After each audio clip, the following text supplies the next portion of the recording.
咁就同大家覆返今日個盤啦，之後就係分享一下今日有啲咩嘅 entry model 啦。咁然之後，首先望返我哋嘅 NQ 啦，咁你見到其實咁佢基本上4小時就係一路行緊一個，因為佢已經係 break 晒呢啲嘅 low 啦，咁就行緊一個下行走勢啦。咁然之後有個好簡單嘅 entry model，就係你見到佢呢度有個好大嘅 4 hour fair value gap 啦。咁然之後見到佢 retrace 返去啦，然之後走咗個 lower low 出嚟啦，有個 swing low。咁然之後佢係收得低過前面呢個 low 嘅，係啦，即係佢向下 break 咗啦。見到即係呢支插針，呢支就係 break 咗呢個 low 啦，係啦。咁然之後我哋就要揾翻佢個 OTE 啦，係啦 OTE。咁我自己就用開呢啲數值啦，0.886至到0.618，咁你哋可以參考下啦。咁就係啦，下面呢啲就你可以當係 target 去做 TP 啦。咁就係用呢度 liquidity 做 TP 又得，用呢啲做 TP 又得，係啦，睇你自己嘅啫。咁之後就轉翻去個 lower time frame 嗰度啦。係啦，咁你見到佢 tap 咗落去嗰個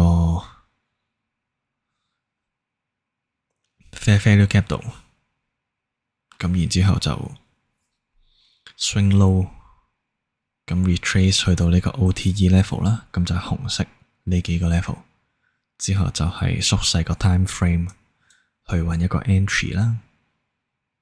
咁基本上就係睇下5分鐘先，係啦，5分鐘見到，咁佢呢度有個 break of structure 啦，係啦，break 咗落嚟 retrace 翻上去，咁然之後再有一個 inverse 啦，有個 inverse fair value gap，咁佢5分鐘級別，咁佢 respect 咗嘅，咁佢係 tap 咗上去，就跌翻落嚟啦，再 break 多一次呢個 low， 係啦，break 多一次呢個 low， 收咗下方，咁你就可以喺呢度啦，做個空入場，咁就個 target 就係即係個 stop loss 就喺前高點啦，又或者你鍾意安全多少少擺喺上面呢度都得嘅，係啦，咁就睇返你自己承受到幾多風險啦，係啦，咁就係好簡單嘅啫。嗱，你見到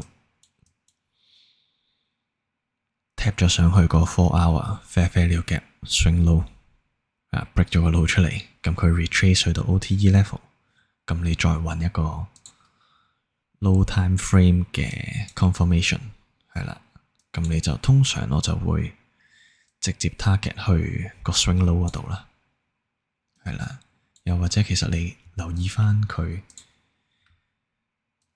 同個前面呢度 liquidity 其實差好近嘅啫，因為其實 expect 佢價格行咗一個咁長嘅走勢，都會 expect 佢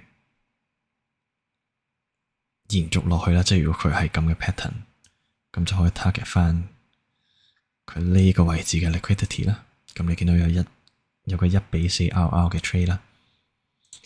咁然之後就係有個 PO3 model 想分享埋啦。咁就係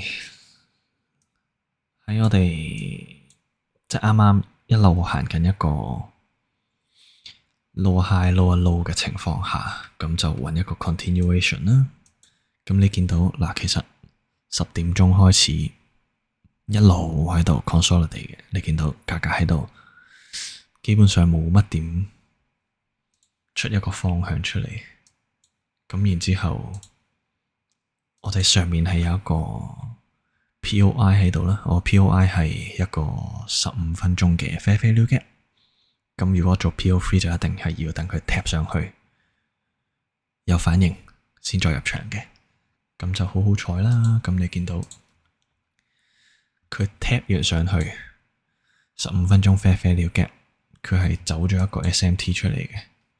係啦，你見 NQ 呢邊係 swing 咗個 high 出嚟啦，咁但係 ES 嗰度就冇嘅。係啦，咁就有個 SMT 啦，咁然之後就佢呢個 manipulation， 咁就揾一個 confirmation 啦。咁 confirmation 就係呢一串嘅 bearish candle， 你見到連續幾多支啊？1、2、3、4，四支 bearish candle， 咁就有個好強嘅 fair value gap 啦。咁呢一段都係噶啦，其實咁然之後同時間係 break 咗前面呢啲嘅 level，break 咗呢個 low，break 咗呢個 low。咁然之後我就直接會喺度入場啦。咁就 enter 一個 short position，stop loss 喺上面呢個 high。咁然之後又係 target，啱啱我講嘅係啦，啱啱我講嘅呢個位置啊，呢個 liquidity 啊。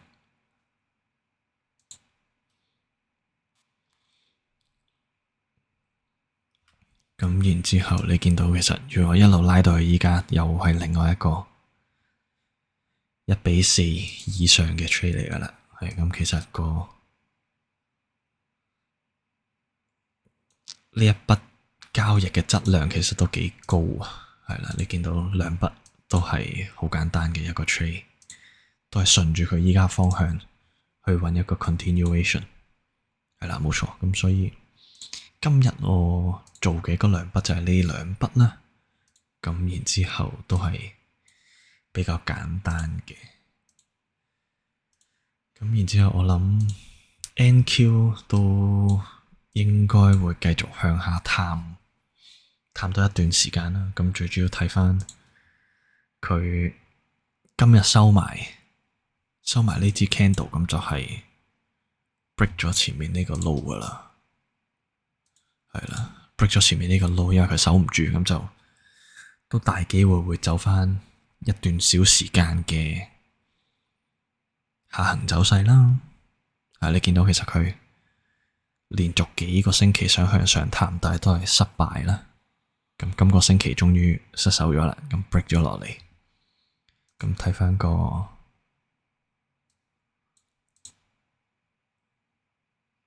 個EMA 啦，daily 嘅 EMA 佢啱啱就跌穿咗個200 EMA 啦。咁然之後喺 weekly candle 其實佢下方仲有啲 fair value gap 係需要去 fill 嘅。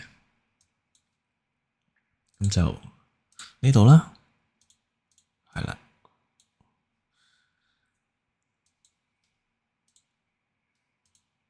啦，同埋 monthly candle 都係啦。